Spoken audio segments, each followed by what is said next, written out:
கன்னிராசி உத்திரம் நட்சத்திரம், அஸ்தம் நட்சத்திரம், சித்திரை நட்சத்திரம்.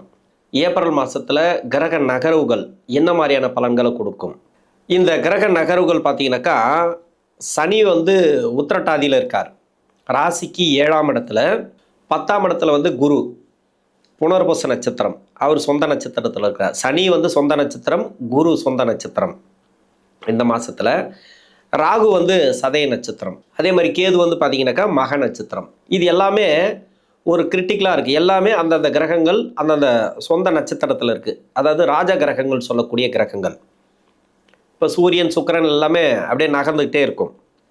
மெயினாக நின்று பலன்களை கொடுக்கக்கூடியது அப்படின்னாக்கா அந்த ராகு, கேது, சனி, குரு, இந்த ராஜ கிரகங்கள் சொல்லலாம். மீதி கிரகங்கள் எல்லாமே நகர்ந்துகிட்டே இருக்கும் இல்லையா? அப்போது இந்த ஏப்ரல் மாதத்தில் தசாபுத்தி ரீதியாக பாதிக்கப்பட்ட நபர்களுக்கும், சுய ஜாதகத்தில் இப்போ கிரக நகர்வுகளே சரியில்லை, இப்போ சனி பார்க்கக்கூடிய இடத்துல ஒரு சில கிரகங்கள் இருக்கும், அது மாதிரி பாதிக்கப்பட்ட நபர்களுக்கும் இந்த ஏப்ரல் மாதம் அப்படிங்கிறது என்ன மாதிரியான பலன்களை கொடுக்கும் அப்படின்னாக்கா நல்ல பலன்கள் தான். நிறைய பேருக்கு கடன் பிரச்சனை. ஏன்னா சனி பகவான் உங்களுக்கு 2023 எப்போ 6ஆம் இடத்துக்கு சனி பகவான் பயிற்சியானவரோ, ஏன்னா 6ஆம் அதிபதி அவர் சொந்த வீட்டுக்கு போனதுலேருந்து 2023 நிறைய பேருக்கு வேலை ப்ராப்ளம், தொழில் ப்ராப்ளம், கடன் ப்ராப்ளம், இந்த 3 பிரச்சனைகளை அவங்கவுங்க இருக்கிற இடத்துக்கு ஏற்ற மாதிரி அனுபவிச்சுட்டு வராங்க. வேலையில் இருக்கிறவங்களுக்கு வேலை பிரச்சனைகள் நிறைய போயிட்டுருக்கு. அதே மாதிரி தொழிலில் இருக்கிறவங்களுக்கு கடன் பிரச்சனை, ஒன்றுமே பண்ண முடியல அப்படின்ற மாதிரி ஒரு சில ப்ராப்ளத்தை கொடுத்துருக்கு. நிறைய மன அழுத்தத்தையும் கொடுத்துருக்கு. மனசு சார்ந்த பிரச்சனைகள், குடும்ப வாழ்க்கையில் ஒரு சில பேருக்கு ப்ராப்ளம், ஒரு சில பேருக்கு நல்லபடியாக போகுது, ஏதோ போயிட்டுருக்கு, பரவாயில்ல. 2023க்கு பிறகு, ஏன் 2023க்கு பிறகு சொல்கிறேன்னாக்கா, சனி பகவானை முழுமையாக நம்ம பார்க்கணும். ராசிக்கு யோகாதிபதி தான், இல்லைன்னு சொல்லலை. 6ஆம் இடத்துல 2023 போன பிறகு ஒரு வருஷம் கழித்து 2024 அவர் நகரக்கூடிய இடத்துலலாம், பார்வைப்படக்கூடிய இடங்களில் தசாபுத்தி நடத்தக்கூடிய கிரகங்கள் இருந்தாலோ, அந்த கிரகங்கள் இந்த ராசிக்கு அப்படி இல்லைன்னா உங்கள் லக்னத்துக்கு ஒரு சில நெகட்டிவான இடத்துல இருந்துச்சுனாக்கா, அந்த நட்சத்திரம் வீடு கொடுத்த கிரகம் இல்லை நட்சத்திராதிபதி உங்கள் சுய ஜாதகத்தில் பாதிக்கப்பட்டிருந்தால் தொழில் ரீதியாக நிறைய பிரச்சனைக்கு கொடுத்துருக்கு, வேலை ரீதியாக நிறைய பிரச்சனைக்கு கொடுத்துருக்கு. இந்த ஏப்ரல் மாதத்தில் ஓரளவுக்கு கன்ஃபார்மாக கிளியர் ஆகும்.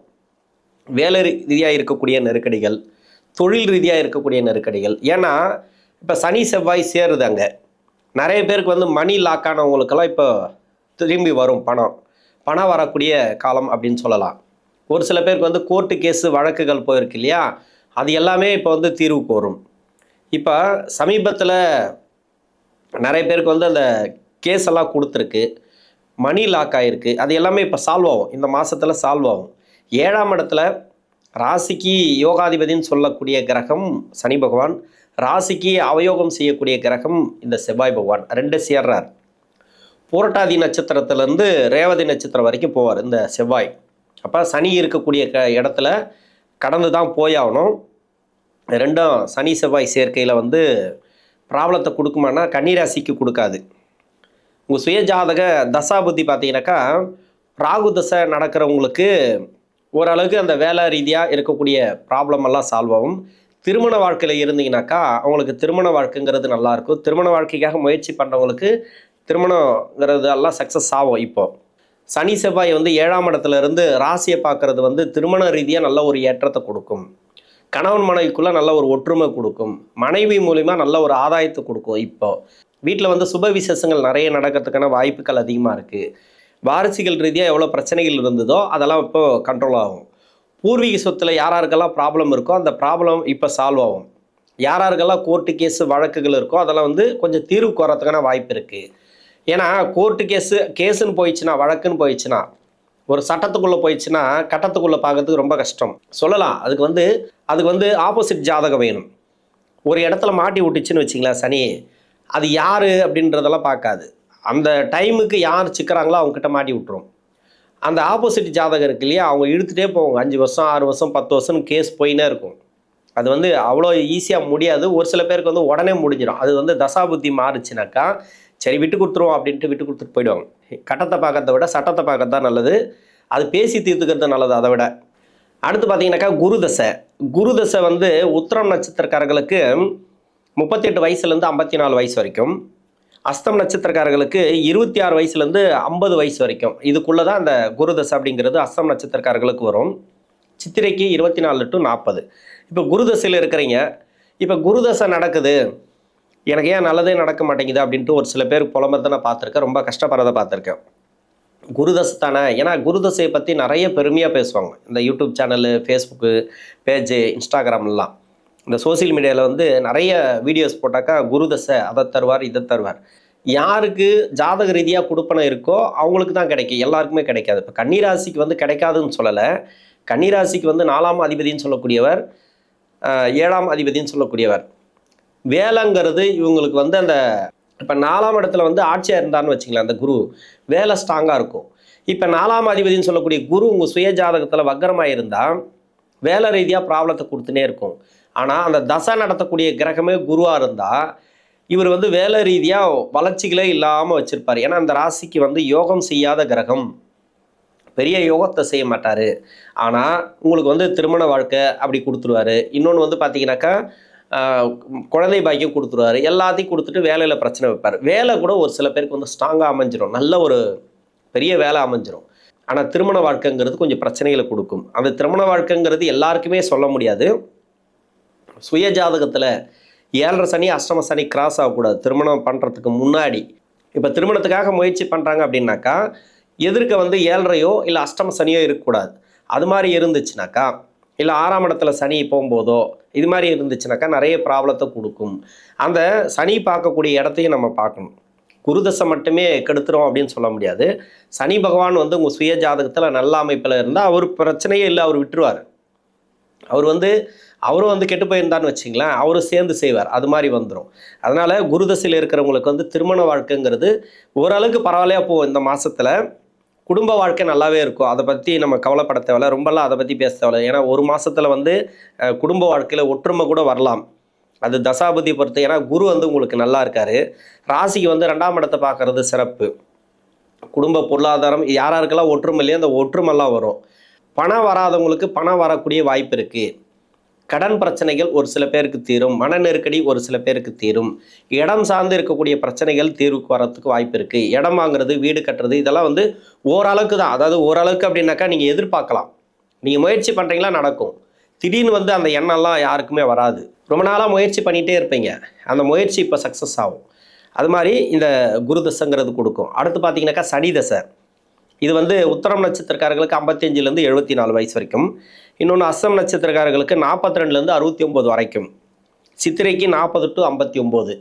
இந்த சனி தசை நடக்குதுனாவே இதில் தான் கன்னிராசிக்காரங்க நிறைய பேர் கஷ்டப்படுறாங்க. இது வந்து சனி தசை யோகாதிபதி தசை தான், இல்லைன்னு சொல்லலை. ராசிக்கு 5 கூடிய கிரகம், 6ஆம் அதிபதினு சொல்லக்கூடியவர். இவர் வந்து பெரும்பாலும் பார்த்தீங்கன்னாக்கா யோகத்தை செஞ்சிடுவார். முதல் 10 வருஷம் கன்ஃபார்மாக நல்லதை பண்ணிடும்.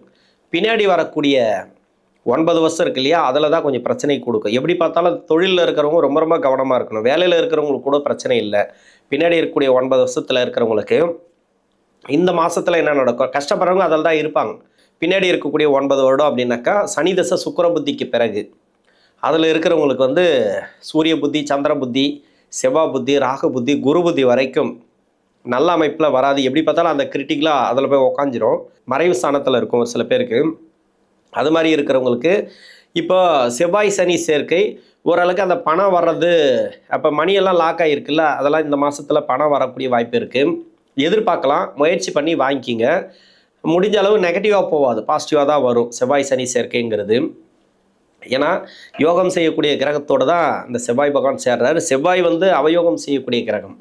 குருவுடைய வீடு அப்படிங்கிறது வந்து இந்த ராசிக்கு சனி பகவான் வந்து இருக்கக்கூடிய இடம் குருவுடைய வீடு, அது சமமாக தான் இருக்காங்க. அதனால் யுத்த கிரகங்கள் ரெண்டும் ஒன்றா சேர்றதுங்கிறது, நீங்கள் புதிய முயற்சிகள், அதாவது புதுசாக ஒரு பணம் போடுறீங்க எதிலாவது அப்படின்னாக்கா யோசித்து பண்ணுங்கள். ஆல்ரெடி தொழில் போயிட்டுருக்கு அப்படின்னா நல்லபடியாக போவோம், வேலை போயிட்டுருக்குன்னா நல்லபடியாக போகும். ஒரு ப்ரொமோஷன், இடமாற்றங்கள் எதிர்பார்த்துருந்தீங்கன்னாக்கா, நிறைய நாளாக முயற்சிகள் பண்ணிட்டு இருந்தீங்கன்னாக்கா இப்போது அந்த வெற்றி வாய்ப்புகளை கொடுக்கும் இந்த டைமு. புதிய முயற்சிகள்னாக்கா தொழில் ரீதியாக நீங்கள் இன்வெஸ்ட்மெண்ட் பண்ணுறீங்களா, அதை பார்த்து பண்ணுங்கள். வெளிநபர்கிட்ட பணம் கொடுக்கறது அதெல்லாம் கொஞ்சம் பார்த்து பண்ணுங்கள். இதெல்லாம் ரொம்ப ரொம்ப முக்கியமானது செவ்வாய் சனி சேர்க்கையில். டக்குன்னு யாரோ ஷேர் மார்க்கெட்டில் போடுங்கன்னுவாங்க, இதில் பண்ணுங்க அதில் பண்ணுங்கன்ட்டு ஏதோ ஒன்று சொல்லுவாங்க. யார் பேச்சு கேட்காதீங்க. செவ்வாய் சனி சேர்க்கை சேரும்போது கொஞ்சம் உஷாராக இருக்கிறது தான் நல்லது. இந்த கன்னிராசியில் இருக்கக்கூடிய நபர்கள் சனி தசையில் இருக்கிறவங்களுக்கு. ஏன்னா சனி தசை உங்களுக்கே தெரியும் நீங்கள் என்ன கஷ்டப்பட்டுன்னு இருப்பீங்க அப்படின்ட்டு. நிறைய கஷ்டத்தை தான் அனுபவிச்சுட்டு இருப்பீங்க. இருந்தாலும் ஏப்ரல் மாதத்தில் வந்து நல்ல ஒரு மாற்றங்களை எதிர்பார்க்கலாம். கணவன் மனைவிக்குள்ளே நல்ல ஒரு ஒற்றுமை வரும். இந்த குடும்ப வாழ்க்கையில் வாரிசுகள் ரீதியாக சுப விசேஷங்கள் அதிகமாக நடக்கும். வீடு கட்டுறது, ப்ராப்பர்ட்டி சேர்க்கை, வண்டி வாகன சேர்க்கை இதெல்லாம் பிளான் பண்ணியிருந்தேனாக்கா, ஏற்கனவே பிளான் பண்ணியிருந்தா இதெல்லாம் வந்து கொடுக்கறதுக்கான வாய்ப்புகள் அதிகமாக இருக்குது. தைரியமான நபர்கள்னாக்கா இந்த கன்னிராசியில் நிறைய பேர் இருக்காங்க. எதை வந்தாலும் சமாளிக்கக்கூடிய தன்மையை இந்த புத பகவானுடைய ராசி கொடுத்துரும். இன்னொன்று சனி வந்து நல்ல அமைப்பில் சுய ஜாதகத்தில் இருந்துச்சுனாக்கா இவங்களுக்கு சிறப்பு அப்படின்னு சொல்லலாம். அதிகபட்சமான வெற்றி வாய்ப்புகளை கொடுக்கக்கூடிய மாதம் இந்த ஏப்ரல் மாதம். நன்றி.